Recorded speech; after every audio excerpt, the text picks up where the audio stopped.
Assalamualaikum warahmatullahi wabarakatuh. Hari ini saya nak teruskan dengan tajuk dalam bab 2 berkaitan dengan melakar graf fungsi kuadratik. Okey, bagaimana kita nak melakarkannya? Ada 6 langkah yang perlu diikuti apabila kita nak melakarkan graf fungsi kuadratik. Contohnya, okey, contoh yang pertama, katalah fx sama dengan 2x kuasa 2 tambah 8x tolak 10. Okey. Jadi daripada sini kita tentukan iaitu nilai A, B dan C-nya. A-nya ialah 2, B-nya ialah 8 dan C ialah negatif 10. Okey. Langkah yang pertama ialah kita kena lihat nilai A. Nilai A untuk menentukan bentuk graf, sama ada bentuk senyum ataupun bentuk masam. Jadi dekat sini A-nya positif. A-nya lebih besar daripada kosong. Bila A lebih besar daripada kosong, graf kita bentuk senyum. Okay, sebab kalau lebih kecil daripada kosong, bentuk masam.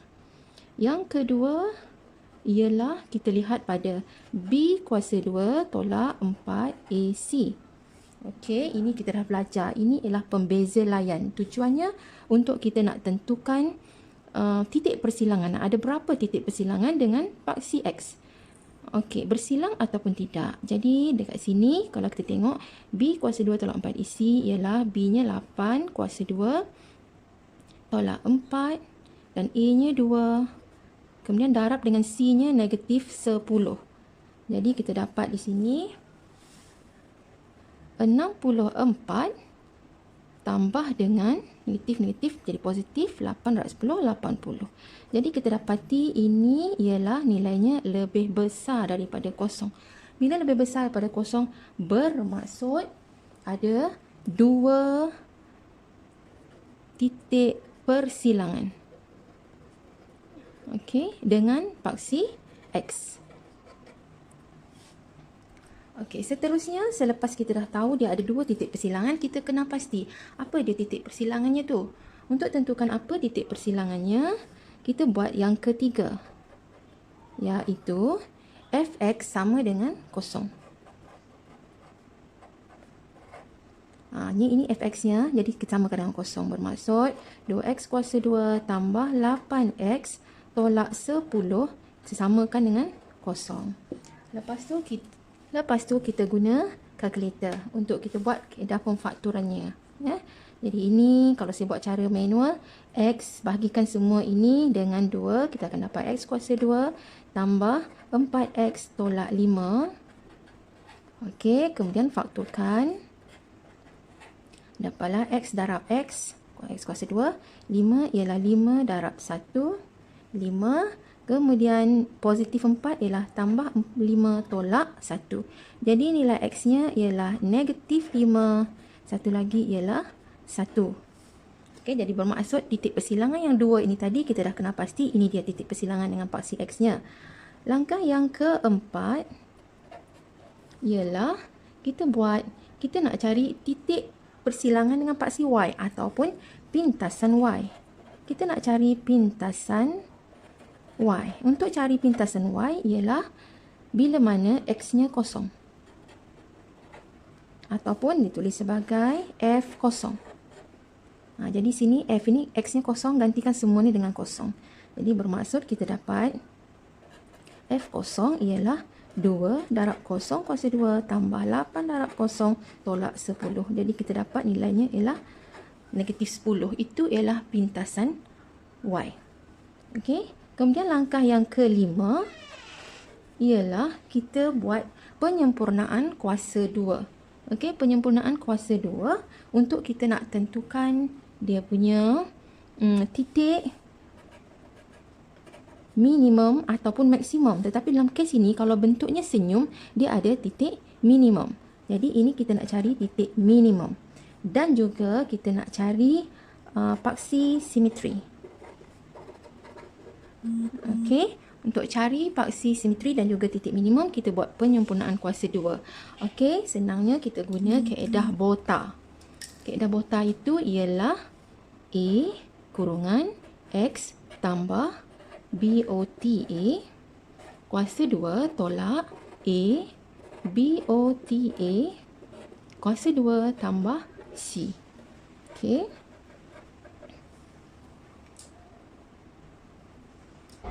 Okey, yang ini kita masukkan semua. Nilai A-nya ialah 2X tambah B. B ialah 8. O over P ialah 2. A. A-nya 2.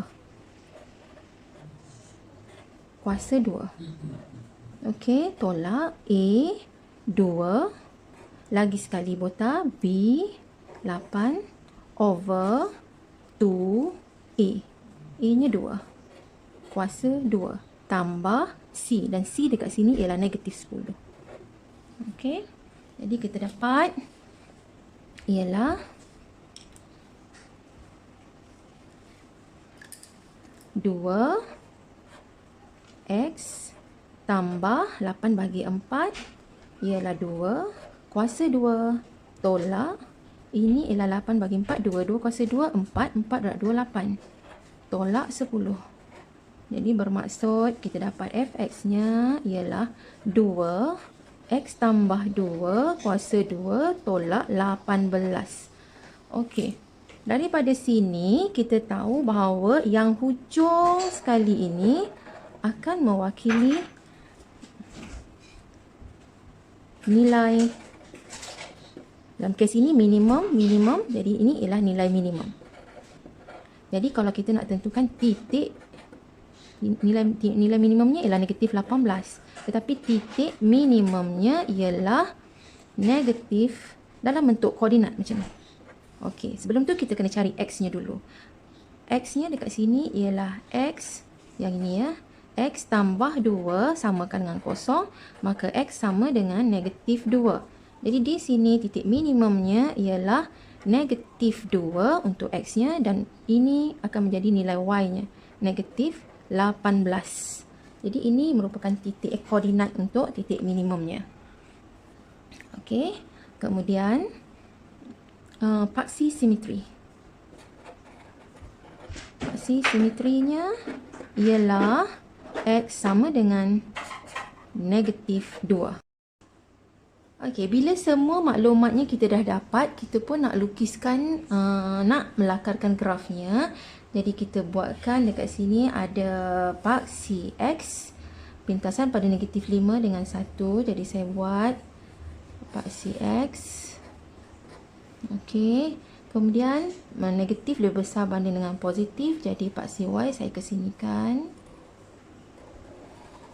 Okey, ini paksi y. Kemudian dia memintas pada 1 dan juga pada negatif 5. Okey, anggaranlah letak sini negatif 5. Okey. Kemudian lengkungannya ialah bentuk senyum.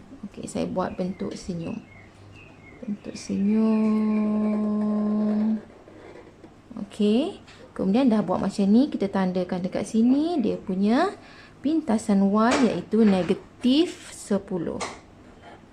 Kemudian titik dekat sini ialah x-nya negatif 2 dan y-nya ialah negatif 18. Okey, koordinat sini ialah negatif 2, negatif 18. Dan ini juga merupakan paksi simetrinya, iaitu paksi simetrinya x sama dengan negatif 2. Jadi lengkaplah kita punya lakaran grafnya. Jadi ingat kita ada 6 semuanya, iaitu yang pertama tentukan nilai A nya untuk tentukan bentuk, kemudian buat dia punya B kuasa 2 tak 4 AC, nak tentukan berapa titik persilangan. Yang ketiga kita tentukan dia punya pintasan fx sama dengan 0, nak tentukan pintasan x. Lepas tu tentukan pintasan y, gantikan x sama dengan 0.